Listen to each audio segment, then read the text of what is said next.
भारत के संविधान में एक धारा है 30A, 30A कैपिटल A। यह धारा भारत के संविधान में आपको यानी इस देश के हिंदू को इस बात के लिए रोकती है कि आप शिक्षण संस्थानों के अंदर हिंदू धार्मिक पुस्तकें नहीं पढ़ा सकते। यह धारा बनी हुई है। इस धारा के तहत आप धार्मिक शिक्षा किसी भी यूनिवर्सिटी कॉलेज में नहीं दी जा सकती है। यह सिर्फ हिंदुओं पे लागू है, मुसलमानों पे, सिखों पे, बौद्धों पे, औरों पे लागू नहीं है। वो दे सकते हैं। यह शायद उस वक्त इसलिए रखी गई होगी कि जो लोग सत्ता में थे उन्हें हिंदू शब्द से बड़ी चिढ़ थी और जो ये कहने में बड़ा गर्व करते थे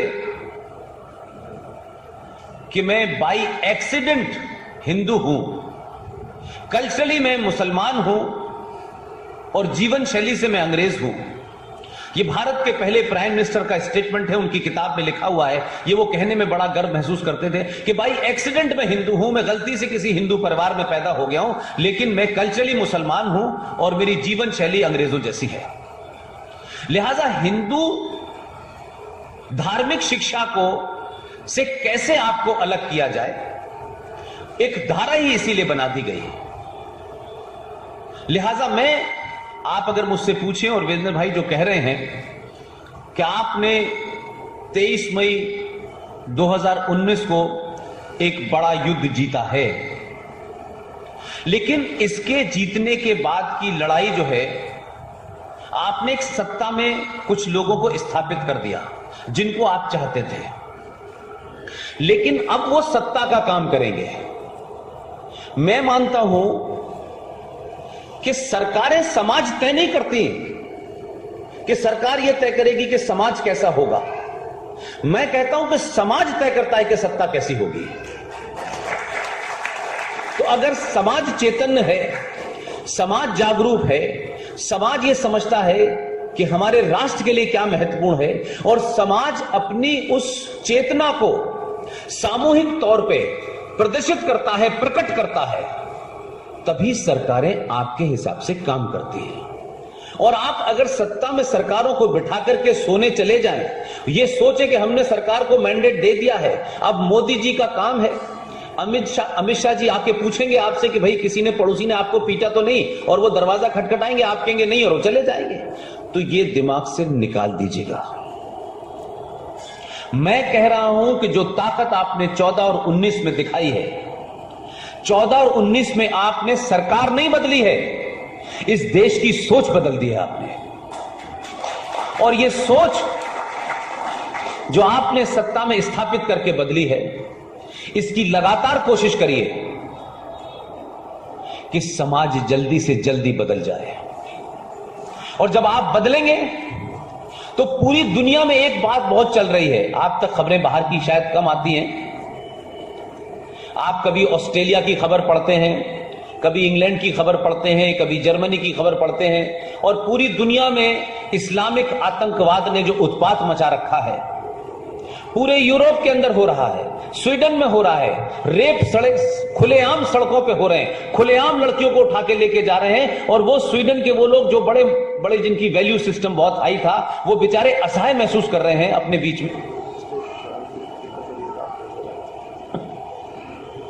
ये बैठ के जो है ना, साधु संतों को ही प्रवचन देना अच्छा लगता है। मैं तो खड़े होकर बोलता हूं, लेकिन अब बैठा दिया इन लोगों ने मुझे। नहीं कोई बात नहीं, कोई बात नहीं। तो मेरा कहना यह है, ना कोई बात नहीं, मेरा सिर्फ कहना इतना यह है आप लोगों से कि आप लोग हर दिन, हर घड़ी आपके लिए महत्वपूर्ण है, मेरे लिए महत्वपूर्ण है, हर उस आदमी के लिए जो इस राष्ट्र से प्रेम करता है। यह राष्ट्र इस शक्ल में रहेगा कि नहीं रहेगा, यह चुनौती हमारे सामने है। यह कतई मत समझिए कि मोदी जी की सरकार के आने से आपकी चुनौती खत्म हो गई, बल्कि बढ़ गई यह चुनौती। इसलिए कि अब ज्यादा बड़े षड्यंत्र होंगे, बड़े ऑर्गेनाइज तरीके से हो रहे हैं। ऐसे ही नहीं हो रहा कि बैठे बैठे सूरत की एक बिल्डिंग में आग लग गई और उत्तर प्रदेश के अंदर शराब पी के कुछ लोग मर गए, और मेरठ के अंदर मुसलमानों ने हिंदू की दुकान बंद कराने पे पीट दिया। ये घटनाएं सिर्फ टेम्परेचर नापने के लिए हो रही है कि ये राष्ट्रवादी सरकार और राष्ट्रवादी लोगों ने बना तो दी है, अगर हम कोई एक्शन करेंगे तो कितना जोर का रिएक्शन होगा, ये उस रिएक्शन को नापने के लिए हो रही है। क्योंकि आपके साथ जब कोई घटना घटती है और आप रिएक्ट नहीं करते हैं, उसके कारण आप 700 साल तक गुलाम रहते हैं। लिहाजा आप ये मत कहिए कि आप किसी के रहमो करम पे रह रहे हैं। आपके दिमाग से ये बात निकल जानी चाहिए। आप ये कहिए कि जो सच बात है वो हम कहेंगे, और अगर किसी ने हमारे साथ जाती की तो फिर वो भी जाती करने का भागीदार होगा, उसके साथ भी हम उतनी ही जाती करेंगे। यह नहीं हो सकता कि हमें कोई आएगा AK-47 से मारने और हम उनसे मंत्र उच्चारण करना शुरू कर देंगे। हम उनसे कहेंगे कि हे प्रभु आनंद दाता ज्ञान हमको दीजिए, फिर हम ये गाना शुरू कर देंगे। कोई ज्ञान व्यान नहीं होता है। 5000 साल पुरानी सभ्यता जिस पे आपको गर्व है, आपके ऋषि मुनियों को गर्व है, साधु संतों को गर्व है, लेकिन 5000 साल पुरानी सभ्यता वाले लोगों, आज का जो आतंकवाद है, आज की जो चुनौतियां हैं, वो 5000 साल पुराने हथियार से नहीं लड़ी जा सकती। ये बिल्कुल ऐसे ही बात है ना कि हम कहें कि हम न्यूक्लियर बम नहीं बनाएंगे, क्योंकि हमारी ये मानसिकता थी कि जब चाइना के साथ मामला ये हुआ और उस वक्त ये हुआ कि हमारे यहां फोर्स बननी चाहिए, तो हमारी डिबेट्स में लिखा गया कि भाई हमें क्या जरूरत पड़ी है फौज बनने की, हमें तो फौज की कोई जरूरत है ही नहीं, क्योंकि हम तो अहिंसक लोग हैं, हम तो लड़ते ही नहीं है। हम इस मनोवृत्ति से नहीं निकले, और 1962 में चाइना ने आपको घुमा घुमा के मारा, और हमारे फौजियों के पास न तो कपड़े थे न बंदूकें थी डंकी। बाद में समझ में आया कि शांति प्रिय होना, अहिंसक होना, यह एक अलग चीज है, लेकिन राष्ट्र अहिंसक और शांतिपूर्ण ढंग से नहीं चल सकता। शांति अपने देश के लोगों के लिए है। दुश्मनों के लिए, जो आपके देश को हड़पना चाहता है, आपके देश में विघटन पैदा करना चाहता है, आपको उसकी बोली में जवाब देना पड़ेगा। लिहाजा कहें कि साहब हम न्यूक्लियर बम नहीं बनाएंगे, और फिर बनाएंगे तो उसकी पॉलिसी हमने अजीबोगरीब रखी है, जिसके बारे में मैं बार बार कहता हूं कि हमारे राष्ट्र की जो स्ट्रेटेजिक पॉलिसी है, उसमें एक बात आपने बहुत बार सुनी होगी टेलीविजन पे, 70 साल से कम आपने सुनी होगी कि देखिए हम पहले हमला नहीं करेंगे। अब मैं इस थ्योरी को नहीं समझ पाता कि अगर हम पहले हमला नहीं करेंगे, हमें यह पता हो जाए कि दुश्मन हमारे दरवाजे पे आ गया है बंदूक लेके, और मैं यहां बैठ के प्रवचन दूं कहने भाई इस पे हमला नहीं करना है, तो वही हमला करेगा। और जब वो हमला करेगा मेरे ऊपर, तो क्या यह तय है कि मैं इस लायक बचूंगा कि उसका जवाब दे सकूं?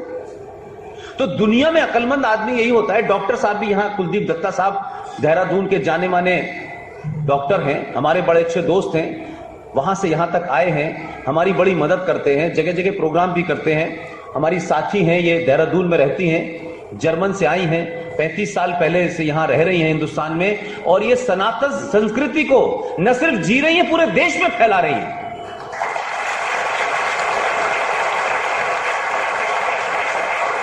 ये जिस तरीके से आपकी संस्कृति को डिफेंड करती हैं, मैं समझता हूं भारत में बड़े बड़े हिंदू नेता भी और हिंदू संत भी नहीं कर पाते, जिन तर्कों पे करती हैं।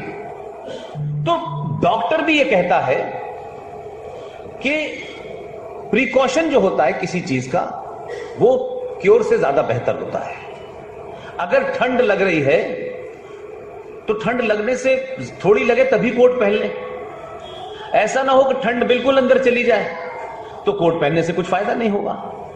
तो मेरा मानना यह है, ये एक नियम है, साइंस का भी नियम है कि किसी घटना के होने का अगर अंदेशा है तो उसकी रोकथाम करें। वो घटना घट जाने के बाद हम कहें कि नहीं अब हम कहेंगे, तो फिर हम इस लायक रहेंगे या नहीं रहेंगे। लिहाजा जो 3 युद्ध हुए भारत पाकिस्तान के बीच में, चाइना के बीच में, इन तीनों युद्धों में जो हमारी राष्ट्रीय नीति है कि हम अपनी तरफ से शुरुआत नहीं करेंगे, और उसका नतीजा यह हुआ। यह बात अलग है कि उसके बावजूद भी हम जीते, लेकिन युद्ध की शुरुआत हमने नहीं की। लेकिन अब क्या हुआ कि सन 70 के 71 के बाद से जब पाकिस्तान को यह पता चल गया कि भारत हमला ना भी करे तब भी वो हमें घर में घुस के मार सकता है। लिहाजा 40 साल पहले पाकिस्तान ने अपनी एक पॉलिसी बनाई कि अब हम भारत के साथ सीधे तौर पे युद्ध नहीं करेंगे। अब हम भारत के अंदर प्रॉक्सी कहते हैं, आप ही की शक्ल में आपके देश में लोग भेजते रहेंगे। आज यहां बम धमाका होगा, कल वहां धमाका होगा, आज कश्मीर में होगा, कोयम्बटूर में होगा, मालदा में होगा। अब वो उस पॉलिसी पे काम कर रहा है।